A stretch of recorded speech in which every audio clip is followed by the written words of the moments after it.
8e partie. Edfu, la voie vers la compréhension.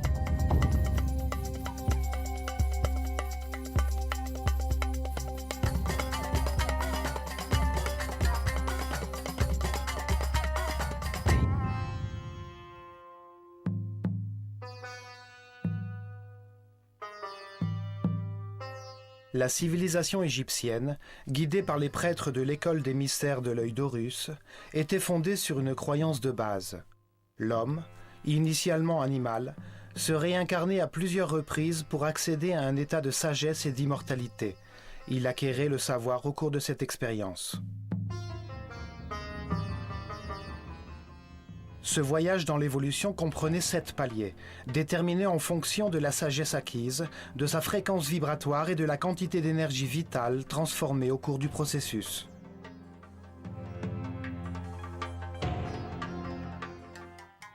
La sagesse acquise à travers les vérités expérimentées au cours de chacune de ses vies lui permettait d'atteindre la paix intérieure, augmentant ainsi sa fréquence vibratoire.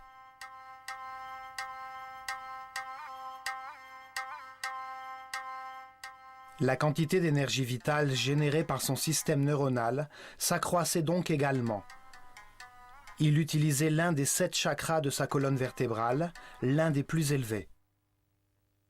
Son aura et son champ électromagnétique augmentaient en conséquence.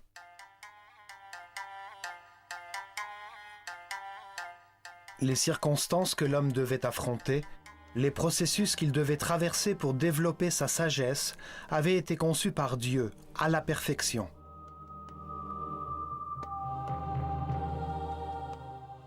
Les Égyptiens pensaient que l'énergie qui fluait de Dieu et qui se manifestait de différentes façons déterminait les processus que chaque esprit subissait. L'univers était une entreprise consciente, sujette à un ensemble de processus linéaires.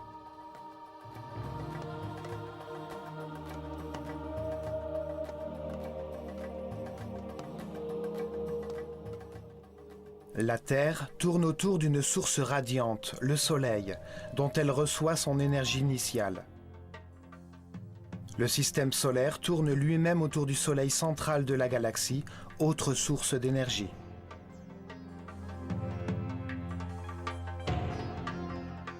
Ils découvrirent que tout au long de son parcours, qui s'étend sur 25 920 années et qu'ils appelaient l'année cosmique, le système solaire reçoit l'énergie de différents corps radiants qui génèrent différents champs de force.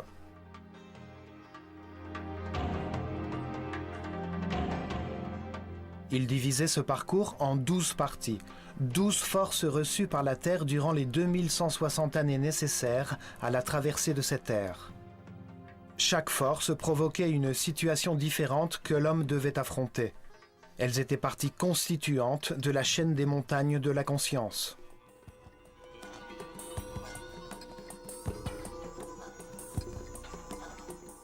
Les Égyptiens appelaient ces énergies néthères. Ils donnaient une représentation symbolique à celles qu'ils identifiaient. Ainsi, ils pouvaient leur rendre hommage.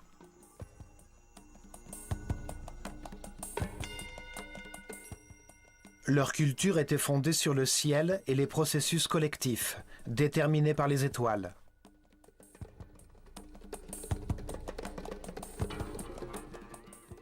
Les prêtres pensaient que plus ils recevraient l'énergie depuis l'un des feux du ciel, d'une étoile ou des constellations, mieux l'homme se porterait.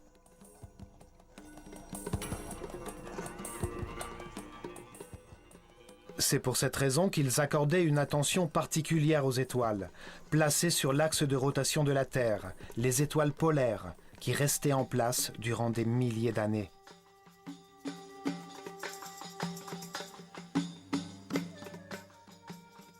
À une époque où la nuit était perçue comme une manifestation de la mort, le fait que ces étoiles se trouvent toujours à la même place dans le ciel faisait qu'elles étaient considérées comme une forme de pouvoir régnant sur les ténèbres, ces forces du mal qui apportaient la mort et les désastres.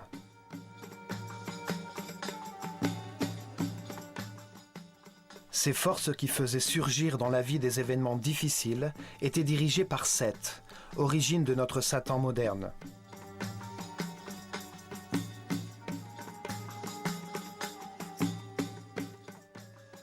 Seth, le prince des ténèbres. Ce pouvoir qui entravait le progrès de l'homme et le plongeait dans les passions animales pour le maintenir dans l'ignorance. Seth jouait un rôle très important dans l'univers égyptien. Il entraînait l'homme dans l'erreur, générait des comportements agressifs qui ne conduisaient qu'à la peine, la souffrance, l'angoisse et la peur.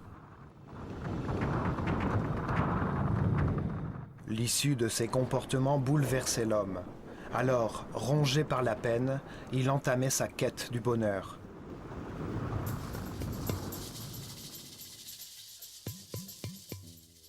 Il comprenait que son attitude agressive se retournait contre lui. Il changeait, et la force de la lumière illuminait sa conscience.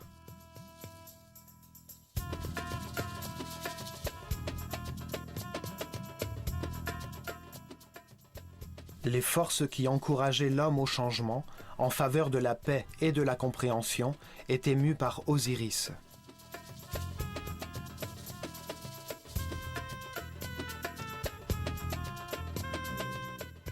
Osiris, prince de la lumière, pouvoir guidant l'homme vers la spiritualité et l'amour, en passant par plusieurs vies et par des circonstances difficiles.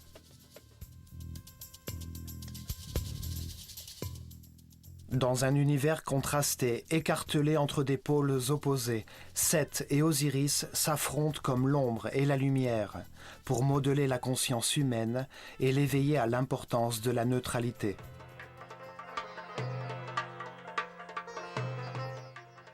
La neutralité ne génère pas de force en opposition. La neutralité est la base de la superconductivité, un principe physique encore en cours de découverte aujourd'hui.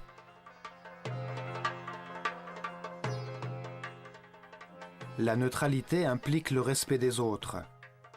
Le fait de ne pas empêcher le processus du destin, les conditions difficiles que l'homme doit surmonter dans le but d'apprendre.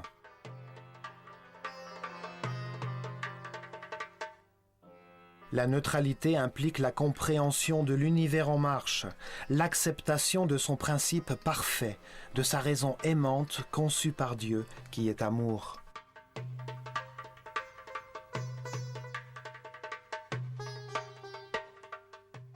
L'homme atteint la neutralité à la fin de son cycle de réincarnation, quand il a lui-même expérimenté toutes les vérités de l'univers, quand il renaît dans l'esprit et atteint l'illumination. Ce moment est représenté par la figure d'Horus, le faucon doré qui voit et sait tout, qui vole au-dessus de l'univers des contrastes et des faiblesses matérielles, parce qu'il n'oppose aucune résistance.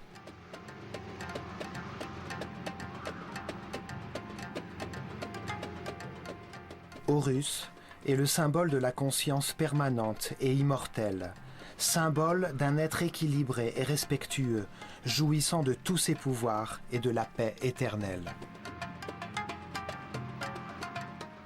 Cet équilibre s'installe sur Terre durant 4 jours, aux équinoxes d'été et d'hiver, quand le jour est aussi long que la nuit.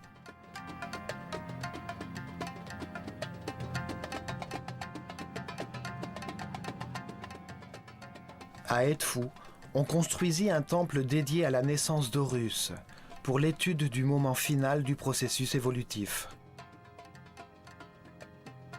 Son axe et son porche étaient orientés vers le lieu où le soleil se levait durant l'équinoxe d'été.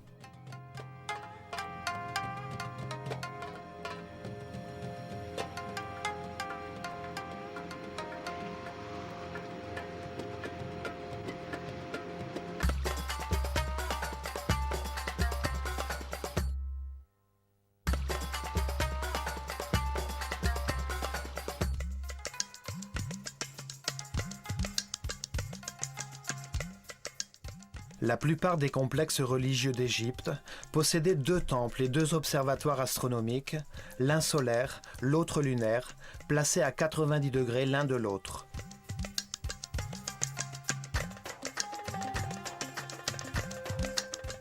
Il pouvait ainsi encadrer simultanément l'étoile incarnant la force vénérée du temple et le soleil durant les jours qui marquaient le changement des saisons, au moment où, pour tous les êtres vivants, l'environnement changeait également.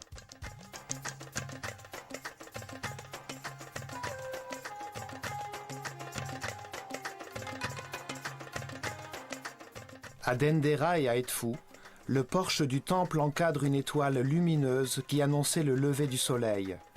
Quelques instants plus tard, celui-ci pénétrait par ce même endroit. Edfu et Dendera sont des temples jumeaux, des observatoires complémentaires l'un de l'autre pour l'observation du ciel au-dessus des pôles sud et nord.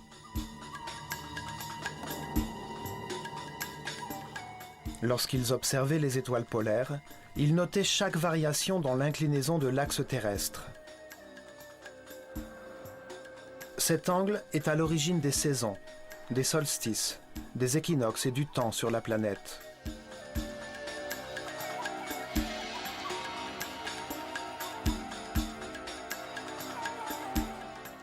L'étude de ces étoiles et leur relation avec le Soleil et les autres étoiles était fondamentale. N'importe quelle variation de leur parcours habituel annonçait de grands changements dans la vie de l'homme. Les étoiles annonçant de grands changements étaient porteuses de malheur.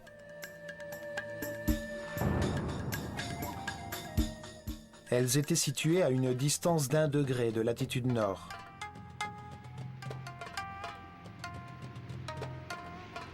Dendera est situé à 26 degrés et Edfu à 25 degrés de latitude au nord de l'équateur.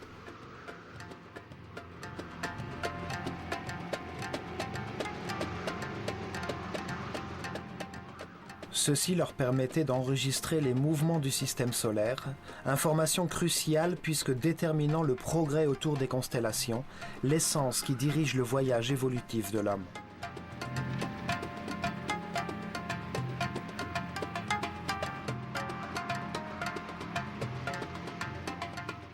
Le changement d'air d'une constellation du zodiaque à une autre déterminait les étapes selon lesquelles les prêtres révélaient les mystères de l'univers, déplaçaient une capitale de l'Empire et changeaient même le nom de leur pharaon.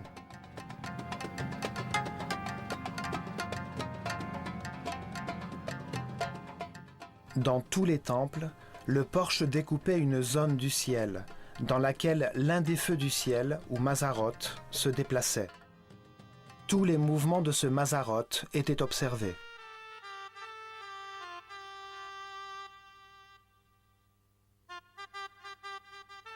Le temple d'Horus, à Edfu, était orienté vers le pôle sud. Il encadrait l'étoile de Canopus. Le temple d'Hathor à Dendera était centré sur Alpha Draconis, vers le pôle nord.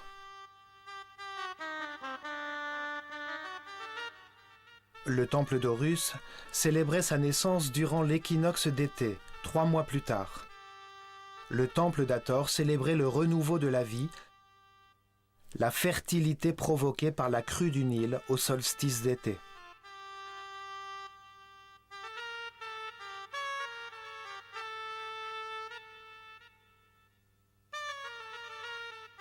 À Dendera, le second temple dédié à Isis encadrait Sirius, l'étoile qui la représentait dans le ciel. Quand Sirius apparaissait, durant le solstice d'été, la crue du Nil était annoncée. À l'aube, au même endroit, le temple encadrait le lever du soleil. Ce jour-là, les inondations marquaient la fin de l'année solaire égyptienne. Alors, à Dendera, on célébrait et on honorait Hathor, la force qui renouvelle la vie, et Isis, la force qui apporte l'eau, cruciale pour l'Égypte.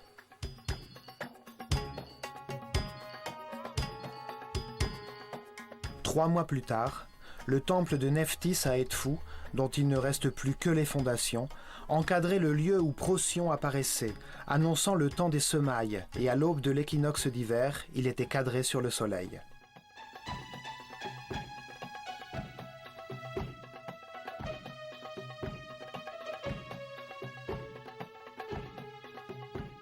Les étoiles déterminaient la montée des eaux du Nil, le moment où il fallait semer et récolter. Elles fixaient le calendrier égyptien.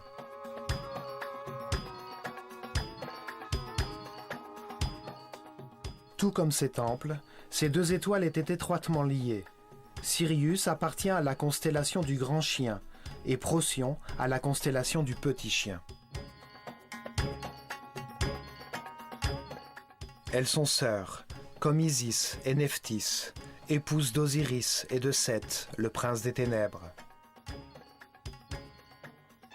Dans la mythologie grecque, elles étaient les chiens d'Orion, Osiris en égyptien, et le suivaient, d'où le nom de leur constellation. Durant ces dates, les deux temples étaient unis par une procession. Le 21 juin, date du solstice d'été, le feu nouveau arrivait depuis le toit du temple de Dendera. C'était le début de la nouvelle année.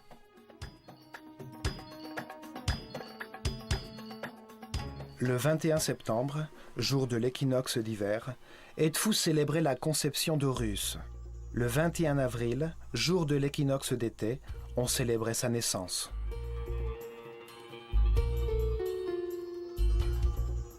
Remontant le Nil depuis Dendera, la barque d'or s'avançait avec la statue d'Hathor.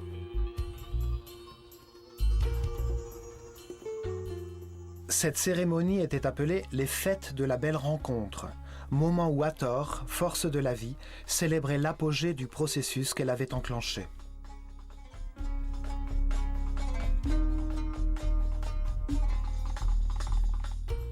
Les étoiles et les soleils traversaient le ciel sur des barques symboliques.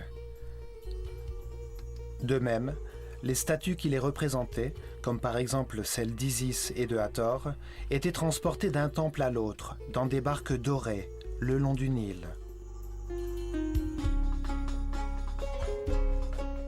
L'ancien temple d'Horus à Edfou, appelé Apollinopolis Magna par les Grecs, fut reconstruit à partir de 237 avant Jésus-Christ sous Ptolémée III, l'un des rois de Macédoine, héritier d'Alexandre le Grand qui régna sur l'Égypte.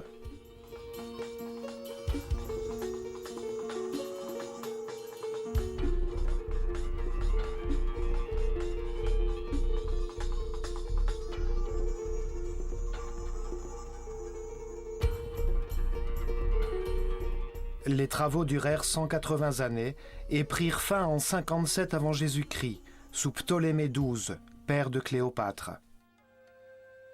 Elle fut le dernier pharaon d'Égypte avant que celle-ci ne devienne une province romaine.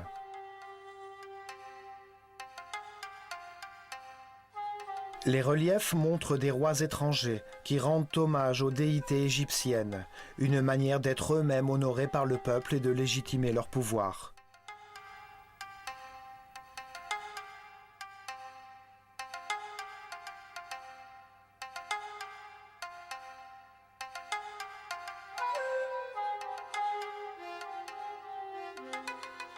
Les gens d'Edfou occupaient les terres qui appartenaient au complexe religieux.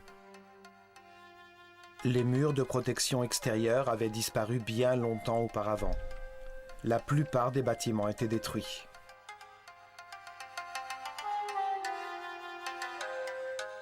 Mais le temple dédié à Horus, où le faucon doré est encore intact aujourd'hui, fut reconstruit par les Ptoléméens aux abords du Nil, où un temple plus ancien se tenait alors.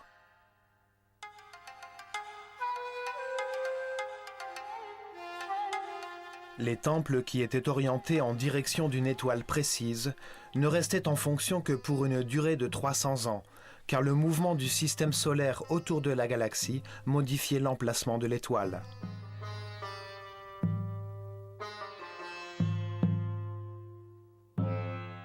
Par conséquent, le temple devait être totalement démantelé et reconstruit et son axe modifié de 4 degrés. C'est la raison pour laquelle on trouve d'anciennes pierres dans les fondations d'un temple nouveau. C'était un peu comme si on déplaçait un télescope.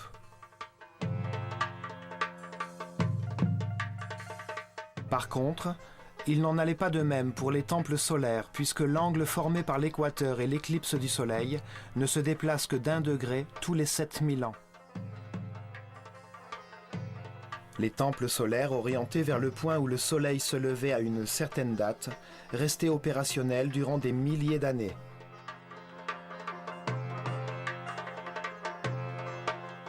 L'axe du temple était orienté à 86,5 degrés sud-est.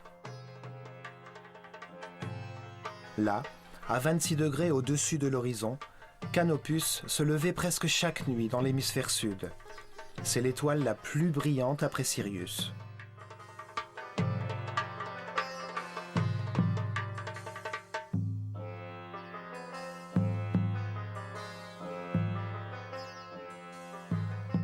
Canopus, Alpha Carina, de la constellation de la Carène, est située à 74 années-lumière de la Terre. Elle était autrefois connue sous le nom de Argo Narvis, la quille du bateau d'Argo, sur lequel Jason et les Argonautes naviguèrent à la recherche de la toison d'or.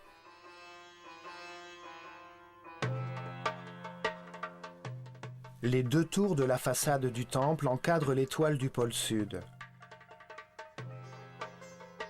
Chaque tour est le miroir de l'autre, y compris dans ses reliefs.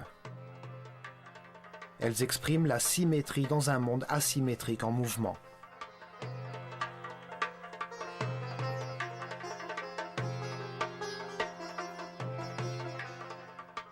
Devant, le pharaon dirige la canne du pouvoir en direction des ennemis d'Égypte, dans une attitude menaçante. Un symbole récurrent figurant sur les linteaux depuis des temps reculés. Le disque ailé aux deux serpents. Les hiéroglyphes des tours dépeignent un paysage de montagne encadrant le soleil.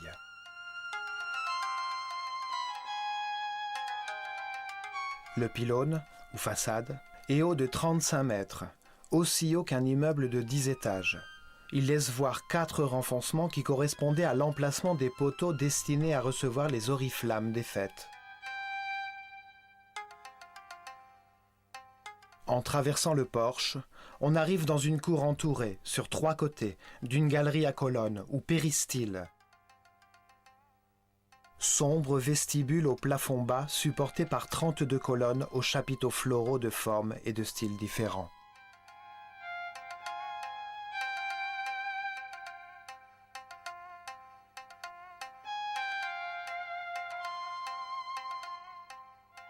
Sur la façade intérieure, dans la cour, les reliefs sont également placés en miroir de façon symétrique.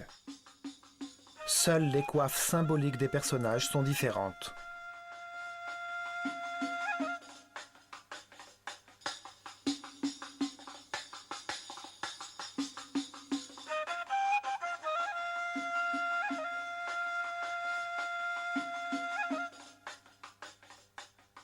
Le mur d'enceinte, complètement recouvert, et la galerie de colonnes donnent à la cour une sensation de symétrie parfaite. L'équilibre du bâtiment remplit le visiteur d'un sentiment d'harmonie. C'est ici que l'ont formé les initiés. Les scènes gravées sur les murs expliquent le processus d'évolution de l'homme, sa relation avec les forces célestes, le combat entre l'esprit et la matière qui rend possible la découverte de la vérité à travers les contrastes.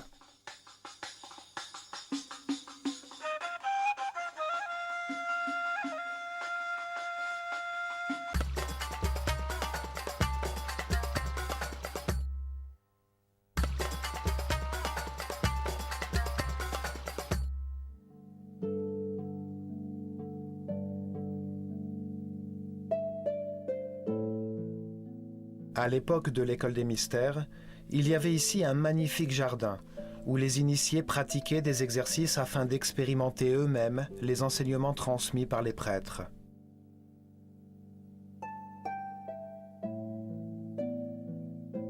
Ils recevaient la connaissance en fonction de leur niveau de conscience. Guidés par le maître du mysticisme, ils travaillaient sur l'objectif principal du temple: comprendre l'importance de la neutralité dans un monde bipolaire.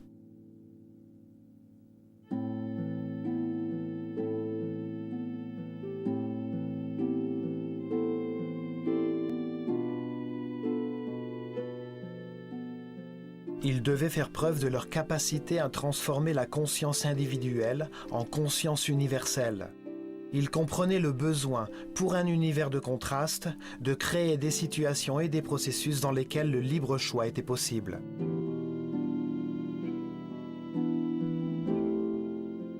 Chaque vie nouvelle autorisait l'expérience d'un nouveau lieu, d'une nouvelle famille, d'une santé différente et de conditions matérielles distinctes. Face à de nouvelles situations, de nouvelles erreurs étaient possibles.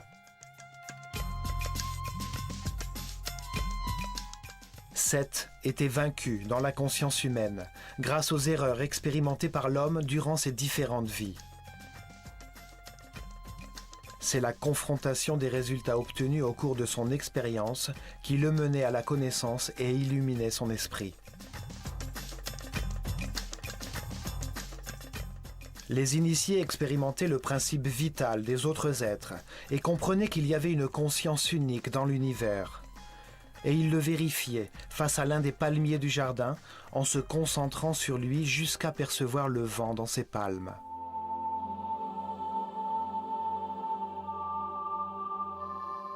Ils apprenaient qu'en s'abandonnant complètement, ils fusionnaient avec ceux qui les entouraient. Le temps s'interrompait. Leur propre conscience et la plante ne faisaient plus qu'un, occupant le même espace.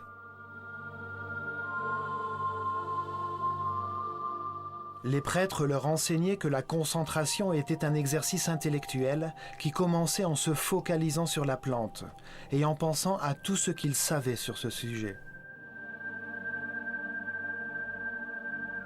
La raison éclaircissait l'esprit, pesait, comparait et analysait jusqu'à établir les caractéristiques qui transforment un être en plante. Il découvrait que le travail intellectuel touchait à sa fin lorsqu'il savait tout sur l'objet en question.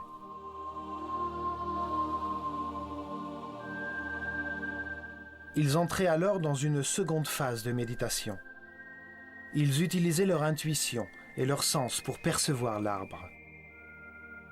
Ils percevaient sa forme, ses couleurs, son odeur, son goût. Ils écoutaient sa vibration intérieure.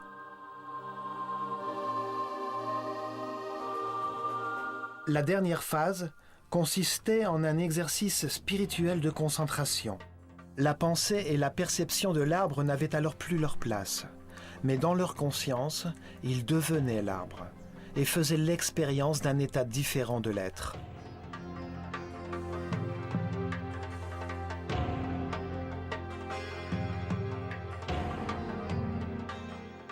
L'ego disparaissait et l'initié rencontrait son moi supérieur.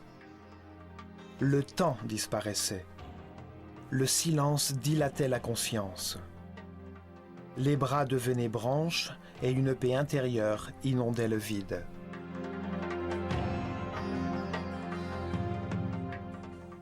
Là, ils pouvaient augmenter leur énergie vitale, leur fréquence vibratoire en union avec des compagnons de même niveau de conscience.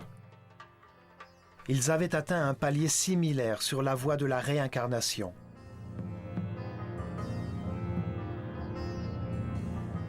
La façade intérieure du temple ressemble beaucoup à celle du temple de Dendera.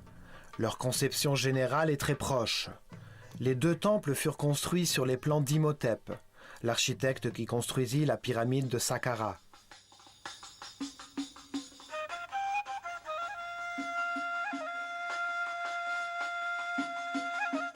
Entre les colonnes se dressent des murs bahus qui ne laissent entrer la lumière dans le temple qu'à travers une petite ouverture, créant à l'intérieur une semi-obscurité, idéale pour l'observation des étoiles.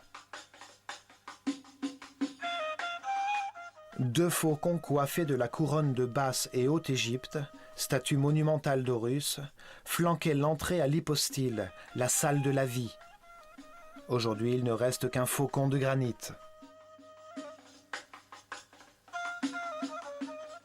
En entrant dans la salle de la vie, nous percevons un changement de température. L'endroit respire la paix. 12 colonnes massives soutiennent un plafond qui n'a jamais été décoré.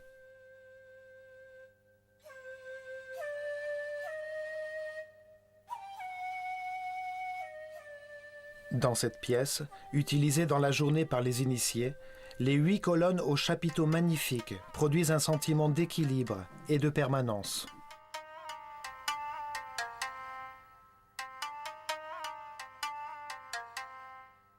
Comme à Dendera, cette salle possède aussi une pièce plus petite où l'on conservait les papyrus sur lesquels travaillaient les scribes, ainsi que ceux nécessaires à l'enseignement des initiés.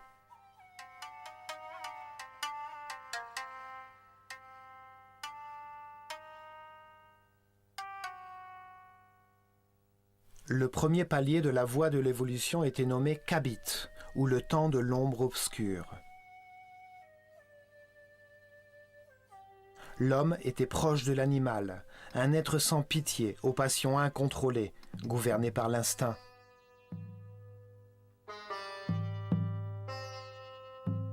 Son comportement rempli de rage, de haine et d'instincts sauvages ne produisait que d'infructueux résultats, l'angoisse, la souffrance, la solitude et le malheur. Après de nombreuses vies, il était las de souffrir et comprenait qu'en faisant souffrir les autres, il ne provoquait que son propre malheur. Puis, son esprit renaissait dans le second palier de la conscience. C'était Ba, ou le temps de l'ombre lumineuse. Il découvrait alors ses sentiments et apprenait à aimer, mais il ne contrôlait toujours pas ses émotions. Il était encore dans l'enfer de la vie.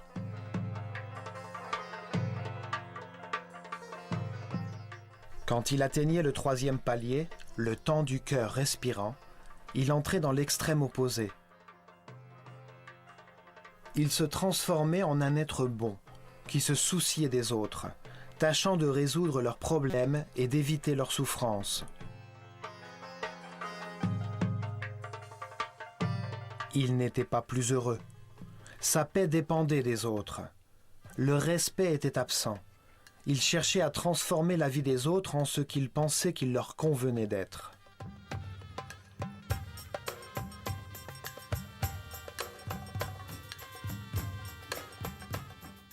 Cette attitude lui faisait confronter ses croyances à celles de ceux dont il ne respectait pas les décisions. Quand il se trouvait dans une situation difficile, plutôt que d'apprendre, il pensait « c'est injuste » et ne voyait en lui que l'être bon qui ne vit que pour les autres.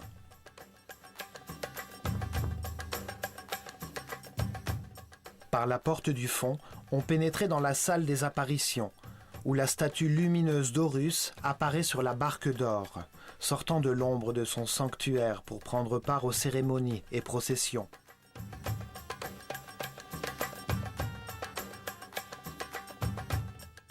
Les décorations des colonnes témoignent du lien qui existe entre ce temple et celui d'Hathor, à Dendera. Sur les chapiteaux, on retrouve la déesse.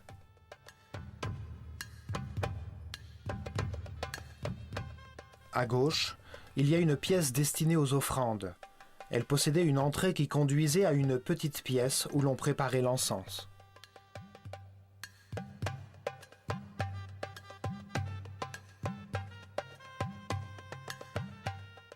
À droite se trouve la chambre des purifications, utilisée par les prêtres dans leur rituel quotidien de purification. Elle donnait sur le lac et le puits du temple.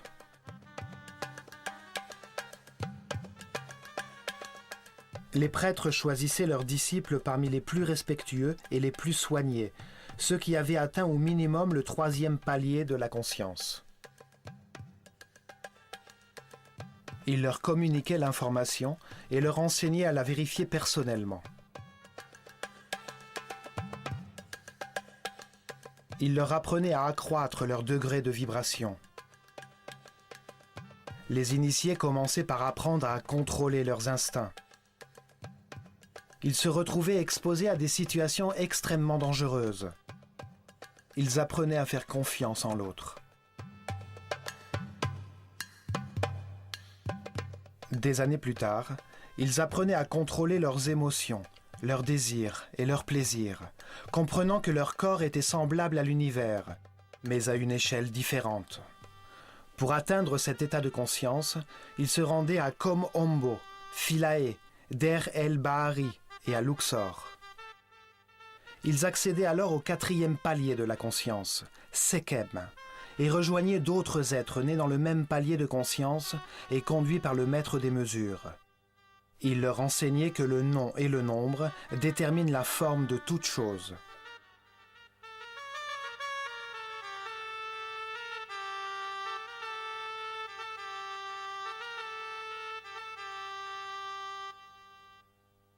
Dans les temples tels que celui de Dendera, il devenait Kabris, celui qui saisit le ciel, étudiant l'implication du cycle des étoiles sur l'homme, les forces primordiales, les fréquences de vibration de Phi, de la section dorée et de la fleur de la vie.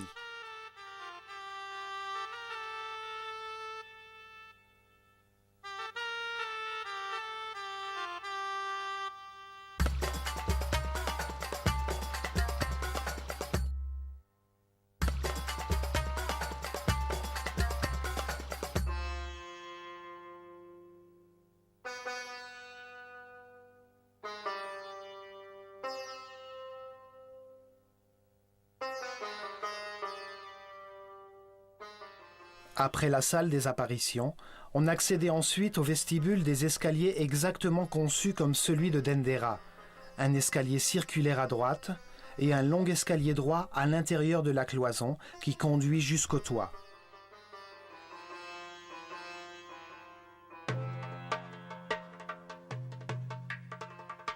La procession, transportant la barque sacrée d'Horus, montait par l'escalier circulaire jusqu'au toit, dans l'attente du lever du soleil, les jours d'équinoxe. Il redescendait par l'escalier droit. Durant des milliers d'années, ils capturèrent les mouvements de l'étoile Canopus. Ils entraient en vibration avec l'énergie particulière des équinoxes, alors qu'ils assistaient aux cérémonies qui célébraient la neutralité atteinte par l'être humain. Les disciples n'avaient pas accès aux autres pièces du temple. Seuls les prêtres pouvaient emprunter le vestibule d'accès à l'antichambre et entrer dans la salle de la barque d'or, où, sur l'autel, reposait la statue d'Horus dans son sanctuaire mobile.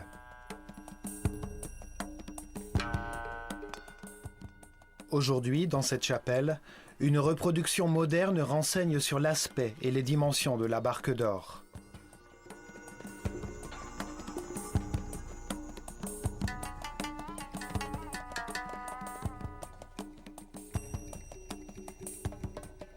L'antichambre des offrandes conduit à la chapelle pure, une petite cour où les figures des forces primordiales de l'univers étaient exposées aux rayons solaires pour renouveler leur énergie.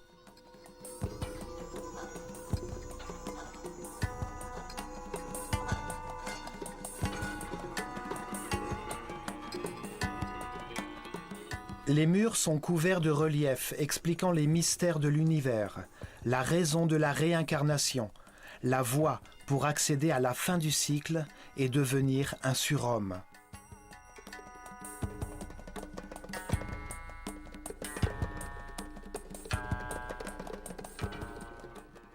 Le pharaon Ptolémée IV, entouré d'un sycomore, l'arbre de la vie, autre symbole d'Hathor, se fait remettre par Horus la palme sur laquelle est inscrite sa destinée, celle qu'il expérimentera au cours de ses futures et nombreuses réincarnations. De l'autre côté, Nekhbet lui communique sa destinée immédiate, celle qu'il rencontrera dans cette vie en tant que pharaon.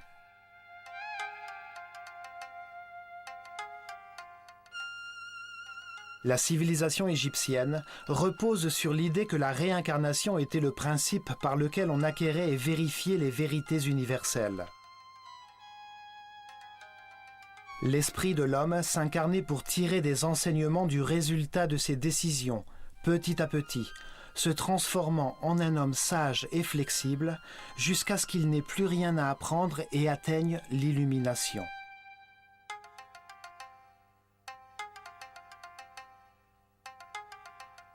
Depuis la lumière extérieure en allant vers l'intérieur sombre du sanctuaire, les sols étaient légèrement plus élevés, de pièce en pièce. Les prêtres pouvaient ainsi voir le ciel découpé par le porche au-dessus de la tête des disciples qui participaient à la cérémonie.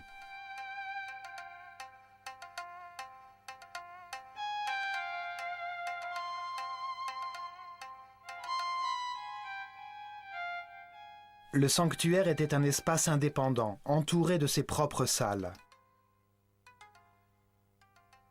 Tout en haut, le soleil approchait et illuminait de ses rayons les murs anciennement colorés.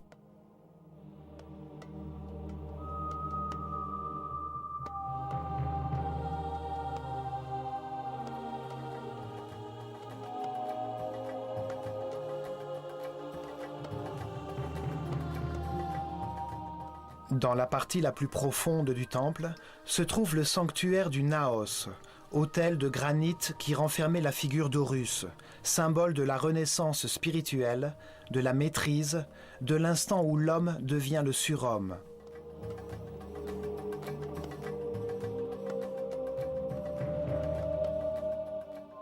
Cet instant est représenté par la naissance d'Horus.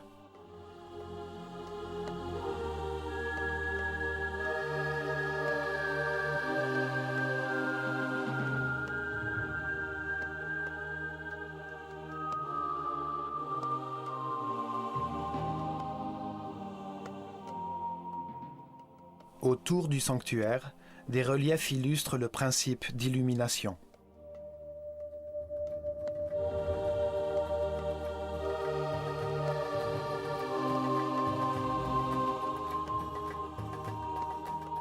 Quand il accédait à la compréhension, l'homme rejoignait le centre et devenait un être respectueux, juste.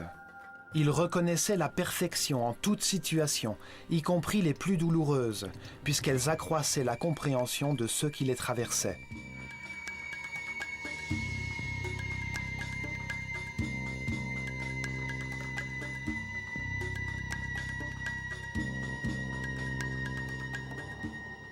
L'homme mauvais devient bon, le bon devient juste, et le juste devient sage. C'est là qu'intervenait l'illumination, représentée par Horus, quand l'esprit renaissait à la fin du cycle des réincarnations dans cette échelle de l'univers. Le chemin de l'amélioration passait par un palier supérieur.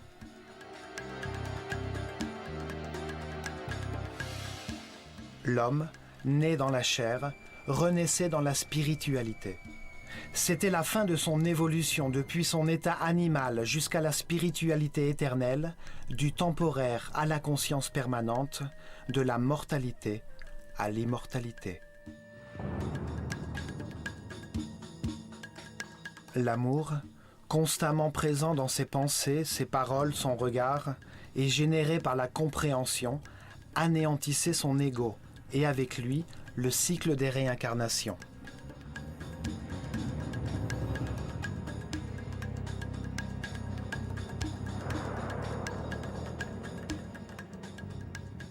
Le sanctuaire est entouré de chapelles dédiées aux principes et aux forces qui entrent en action dans l'évolution de la conscience.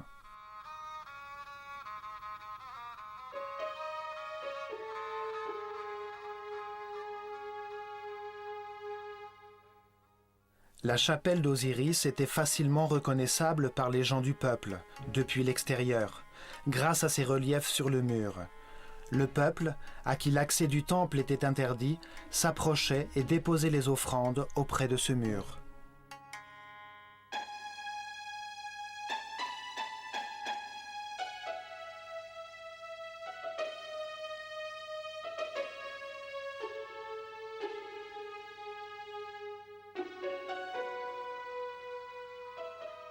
Une autre chapelle est dédiée à Khonsu.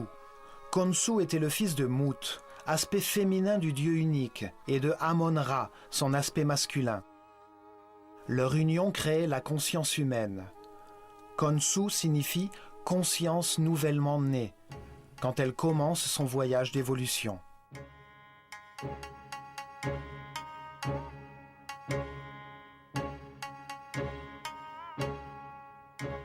La chapelle d'Amon-Ra, créateur de la conscience, contenait l'information sur le processus d'évolution. Il existe une autre chapelle consacrée aux 9 forces fondamentales.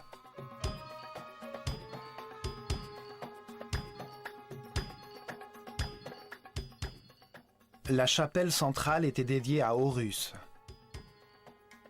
Ces murs témoignent du savoir sur l'illumination comme ultime palier sur l'échelle de la réalité.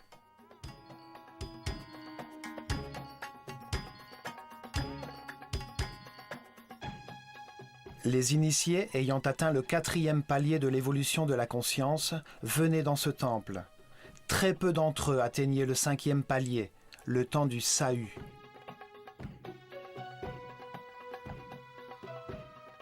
Là, on leur enseignait le but du voyage des réincarnations.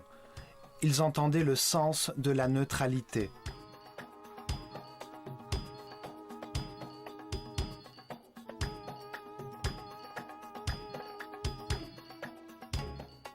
Puis ils prenaient la route en direction de Karnak, temple de la conscience humaine, où ils poursuivaient leur quête de la sagesse par la pratique de l'art, et partaient à la découverte de leur inconscient en revivant l'ensemble de leur réincarnation.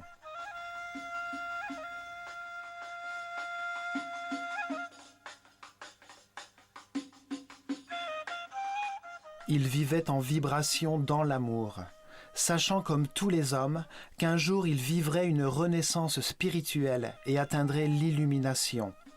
Ils ouvriraient alors la porte à une autre dimension de l'univers.